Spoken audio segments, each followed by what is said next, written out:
மதியம் லஞ்சுக்கு டெய்லி குழம்பு சாதம் சாப்பிட்டு ரொம்பவே போர் அடிச்ச மாதிரி இருந்தது. அதனால இன்றைக்கி கொஞ்சம் டிஃப்ரெண்ட்டாக மஷ்ரூம் இருந்தது. நல்லாம்பட்டி ரைஸ் மாதிரி ரெடி பண்ணலாமேன்னு சொல்லி தான் பிளான் பண்ணியிருந்தேன். இன்றைக்கி இந்தியா கேட் பாஸ்மதி ரைஸ் தான் எடுத்திருக்கேன். ஒரு டம்ளர் அளவுக்கு ரைஸ் வந்து எடுத்திருக்கேன். ரைஸ் வந்து குக்கரில் வைக்க போகிறதில்ல, சாதம் வடித்து எடுக்க போகிறோம். அதனால் ஊற வைக்க தேவையில்லை, நல்லா வந்து வடித்து எடுத்துக்கலாம். மஷ்ரூம் மட்டும் போடுறத விட கொஞ்சம் மிக்ஸ்டு வெஜிடபிள்ஸ்லாம் நிறைய போட்டோன்னா இன்னும் கொஞ்சம் டேஸ்ட் நல்லாயிருக்கும். அதனால கேரட், பீன்ஸு, முட்டைக்கோஸ் இதுவுமே வந்து ஆட் பண்ணிக்கிட்டேன்.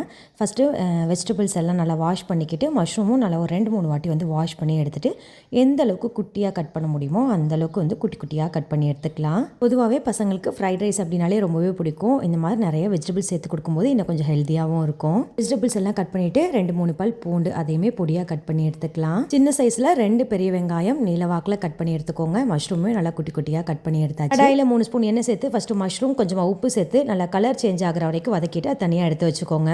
நெக்ஸ்ட் ஒரே ஒரு ஆனியன் மட்டும் சேர்த்துட்டு நல்லா ஃப்ரை பண்ணி கலர் சேஞ்ச் ஆகிற வரைக்கும் ஃப்ரைட் ஆனியன் ஓரமாக எடுத்து வச்சுக்கலாம்.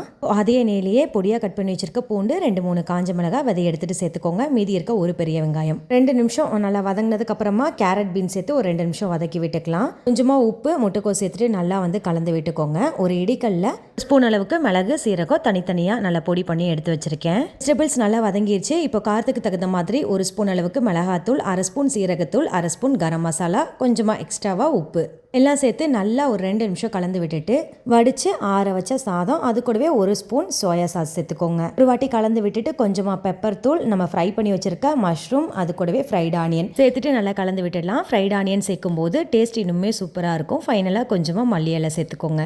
சூப்பர் டேஸ்டியான ஒரு மஷ்ரூம் ரைஸ் வந்து ரெடி ஆயிடுச்சு. வீடியோ பிடிச்சிருந்தா லைக் பண்ணிவிட்டு ஃப்ரெண்ட்ஸ் அண்ட் ஃபேமிலிக்கு ஷேர் பண்ணுங்கள். மறக்காமல் நம்மளோட சேனலையும் சப்ஸ்கிரைப் பண்ணிடுங்க.